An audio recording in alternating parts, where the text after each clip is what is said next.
Bienvenue dans French Baratin avec Raphaël, Cécile et Sybille.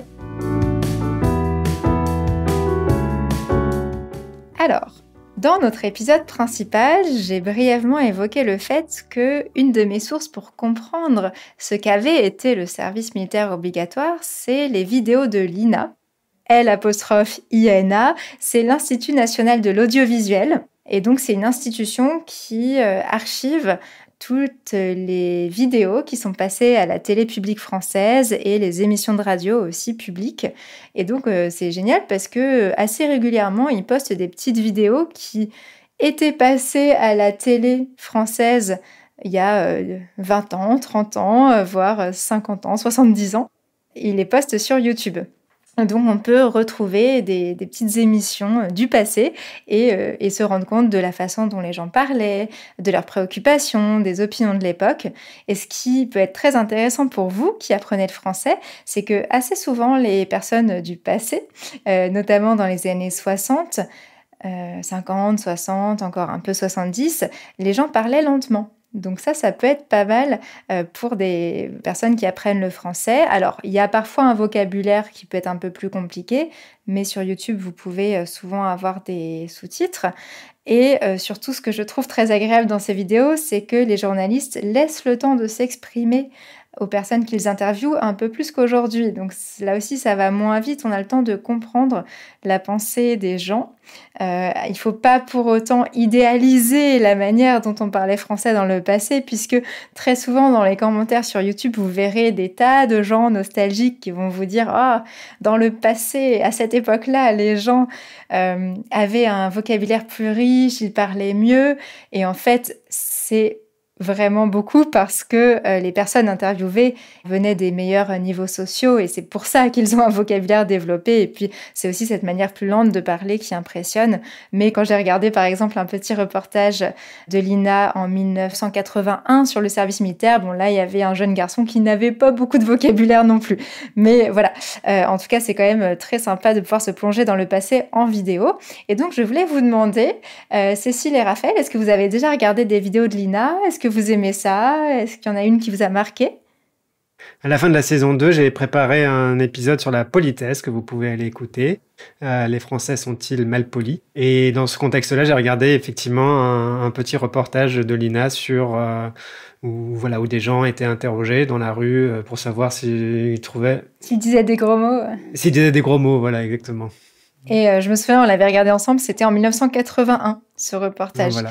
Et déjà là, ça paraît peut-être pas si loin. Enfin, c'est quand même il y a presque 45 ans, mais oui, vous verrez, les gens parlent un peu différemment d'aujourd'hui, mais aussi différemment des gens des années 60.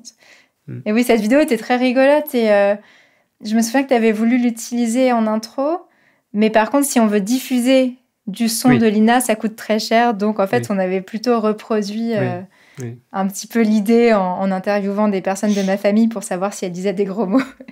Voilà. Mais en tout cas, allez voir l'original si vous voulez sur l'INA. Ça s'appelle « Les gros mots des Français ». Vous tapez sur YouTube INA, INA, et après, en l'occurrence, les gros mots des Français. Mais vous pouvez aussi mettre tous les mots-clés qui vous intéressent. Et vous allez voir des vidéos du passé français en lien avec les sujets qui vous intéressent. Et toi, Cécile, alors, tu avais vu des vidéos sympas sur l'INA? Oui. Souvent, à l'école, on nous montrait parfois des vidéos de l'INA, ça faisait très vieux. Mais très récemment, j'ai vu un format que j'ai trouvé très chouette. C'est un programme qui s'appelle « Vous pouvez répéter ». Et en fait, ils ont fait, je crois, un montage. Mais en tout cas, pour une même question, on a le point de vue c'est des micro-trottoirs. Donc, on interroge les gens dans la rue.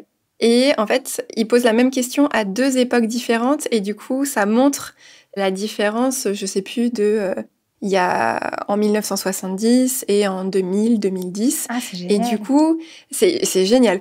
Et Et du coup, on a l'impression quand on va regarder que, par exemple, il y a c'était quoi? L'amitié homme-femme est-elle possible? Et on a l'impression que du coup, les discours vont beaucoup évoluer à 30 ans d'écart. Et en fait, on se rend compte que, en fait, on a quasiment les mêmes réponses parce qu'il y a il y a tous les points de vue qui sont proposés. Et je trouve ça fou parce qu'on peut avoir des clichés justement sur comment c'était avant, comment c'est aujourd'hui. Et ça les dégomme pas mal, ces clichés. C'est génial. Et du coup, alors, je sais pas si c'est accessible via YouTube. En tout cas, pour ceux qui résident en France, donc les étrangers qui vivent en France, peuvent y avoir accès via la plateforme France.tv. Et du coup, ça s'appelle Vous pouvez répéter. Et c'est vraiment chouette. Super, je suis contente que vous partagiez un peu ma passion pour l'INA et pour les vidéos du passé. Et j'espère que vous aussi, chers auditeurs et auditrices, vous allez profiter un peu de cette passion et vous amuser à chercher des vidéos de l'INA sur YouTube ou ailleurs et profiter un petit peu de ce français du passé et des français du passé qui n'étaient pas si différents de ceux d'aujourd'hui. Tu as tout à fait raison, Cécile. C'est vrai que c'est assez amusant de voir qu'on croit que les gens n'étaient pas pareils avant, mais qu'en fait, il y a quand même plein de points communs. Sur le point des idées, mais par contre, sur le français en tant que tel, c'est fou comme on a l'impression parfois que c'est pas une langue étrangère, mais un accent différent. Un accent hyper différent. C'est fou, alors que ça remonte pas à si longtemps que ça. Enfin, je regardais encore aujourd'hui une vidéo de Lina pour préparer cet épisode. Je crois que c'était dans les années 80, c'est pas si loin que ça. Et je me disais, c'est fou. Voilà, j'espère que vous aurez envie de découvrir cette langue étrangère, mais française quand même. À bientôt dans French Baratin. À bientôt. À bientôt.